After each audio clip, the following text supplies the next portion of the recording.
So 90% is the critical threshold. The US is at 131%, highest in history, which means we are well past the point where you can borrow your way to growth or you can borrow your way out of a debt crisis. And we were heading for a debt crisis. So the way it works is raise interest rates, tighten money, reduce the balance sheet, et cetera, get unemployment up. It doesn't sound like a desirable goal, but that's what it takes. And that's what happened in 1982. Get unemployment high enough so people are buying hamburger instead of steak. They're buying, whatever's the least expensive thing on the shelf, day-old bread instead of new bread, or they're not buying gasoline because they're not going to work, et cetera. That will bring prices down, but at a very high cost, which we just talked about, which is high unemployment and lower productivity. Meanwhile, the U.S. debt keeps going up. We haven't really talked about the debt. That part of it looks like 1981. But if you throw in a global financial crisis, then it starts to look more like 2008. Yeah, well, that's like a glacier. Glaciers are extremely powerful, but they move extremely slowly. There's some exceptions, but they kind of like, an inch a year, a couple inches a year, but they move mountains. I mean, they create rivers, they create canyons, they move mountains. They're extremely powerful, but slow. That's a good metaphor for the impact of debt. And when I talk about debt, in particular with the United States, but you can apply this to any country, I focus on the debt to GDP ratio, because you can't really talk about debt in isolation without thinking about the capacity to pay the debt. And a simple example, if you have a $50,000 balance on your credit card and you're making $30,000 a year and trying to pay rent in New York, et cetera, good luck. You're probably going to go bankrupt or at least default on that card. But if you owe $50,000 on your credit card, but you're making $5 million a year, it's, you just write a check. It's no big deal. My point is, you can't look at a $50,000 debt and decide if it's a problem or not unless you compare it to the income. And if it's too low, it's a problem. And if the income's high, not a problem. So that's why you use the debt to GDP ratio. The US just hit $31 trillion in national debt. That is national debt, almost all of it in the form of US Treasury securities. Not all of it, there are other obligations, but mostly US Treasury securities. Well, is that a problem or not? Well, one way to answer the question is compare it to GDP, do the ratio. The answer is that ratio is now a little over 130%. What was it in 1980 when Ronald Reagan was elected? The answer is 30%. 30% is completely comfortable. That's like the person with the $50,000 debt who's making millions. No big deal. 30% is comfortable. 50%, yeah, getting up there. Angela Merkel and all her years in Germany, and there's a lot of research to back this up, says that 60% was the limit. And that's what the Maastricht Treaty that created the European Union and the European Central Bank, that was their goal. They said, don't go over 60%. If you do, you're expected to take measures, raise taxes or reduce debt or reduce spending, do something to get that back down under 60%. If you say, what's the critical threshold where, water turns to steam, or, water turns to ice, or something changes in such a way that it's not the same. It's radically different, but it happens very quickly. The best research says the answer is 90%. And this comes out of, Ken Rogoff at Harvard, also Carmen Reinhart, who's now the chief economist at the World Bank. But they've looked at hundreds of cases over hundreds of years. And I like that because it's not just, kind of cherry picking data. Developed economies, developing economies, economies that issue debt in their own currencies, ones that issue debt in other currencies, principally US dollars, et cetera. So, a wide variety of case studies. And they show that when your debt to GDP ratio goes over 90%, your multiplier of additional debt goes below 1. So just to put that in context, at 30%, if I borrow $1 and spend $1, I might get $1.30 of growth.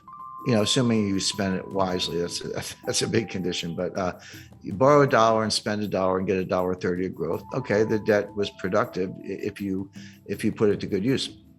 But that $1.30 gets smaller and smaller. As you get closer to 90%, it goes to $1.20, $1.10, $1.05. Past 90%, roughly, You borrow a dollar and you spend a dollar and you only get 95 cents of growth. You don't get your dollar back in terms of GDP. And then 90% and 85%, et cetera. So 90% is the critical threshold. The US is at 131%, highest in history, which means we are well past the point where you can borrow your way to growth or you can borrow your way out of a debt crisis. And we were heading for a debt crisis. Now, Stephanie Kelton, she's the big brain of modern monetary theory. She's a professor at State University of New York. She says it doesn't matter. That they always point to Japan. Japan is at 280%, way past any member of the peer group. China's probably higher. China's a little more opaque because they are, but also they don't have as much national debt. If you look at the national debt to GDP, it's modest, but they have an enormous amount of provincial debt, and the banking system is owned by the government or controlled by the government. So when you throw in the bank debt, the state-owned enterprises, the provincial debt, and the government, so that's the real national debt. Stephanie Kelton says it doesn't matter because you're borrowing in your own currency. So if you're Argentine and you borrow in dollars and you print pesos, how are you going to pay the dollars back unless you have, huge trade surpluses, which they don't. So they just default. Argentina is a serial defaulter and everyone expects that. If you borrow in dollars and you print dollars, which the United States does, they're like, what's the problem? Just print the dollars and pay the money back. Well, that's true. If you print dollars, there's no reason to default on dollar debt because you actually can print the money and buy the bonds. But it doesn't mean nothing else bad happens. What about inflation or hyperinflation? What about the foreign exchange rate? The exchange rate can collapse. And these modern monetary theorists show very little understanding of the international aspects. They treat the US like a closed economy, which it's not. I mean, if it were a closed economy and we didn't have to worry about trade deficits, trade surpluses, capital flows, exchange rates, foreign credit, China owning $1 trillion of US Treasury securities, which they do. If you didn't have to worry about any of that, I think they'd probably still be wrong, but they'd have a better case. But you do. And they're just not very knowledgeable about any of those things. But you can think of exchange rates as a conveyor belt. Exchange rates are one way the problems go from one country to another, or good things can go from one country to another, depending on whether your exchange rate is going up or down, the impact on terms of trade, et cetera. But they completely ignore all that. They also ignore the role of commercial banks. They just look at the Treasury and the Fed and look at money supply, but like kind of M0, but don't understand how commercial banks create M1 and they do their own thing. They're not on as short a leash as they seem to think. But if you read Stephanie Kelton's book, The Deficit Myth, she says, well, we don't really need a bond market, U.S. bond market. We only have a bond market as a favor to investors because it gives them a place to put their money. But why have, he said, you have government spending. So the Treasury borrows money by issuing bonds, and then the Fed monetizes the bonds by buying the bonds, and that gives the Treasury the money to pay the bills, et cetera. She says, do away with all that. Just give the Fed, wire instructions for Lockheed.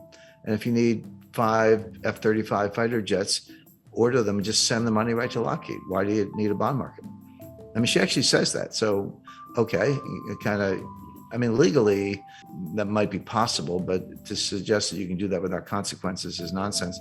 And then you say, what about inflation? Their view is as long as there's excess capacity and unmet needs, et cetera, you're not going to have inflation because there's a lot of slack in the economy. That's a legitimate debate. But they say when inflation happens, raise taxes. And then, by the way, they also say you don't need a tax system because if you can just print the money, why do you have to collect taxes? And their answer is, we collect taxes to redistribute income.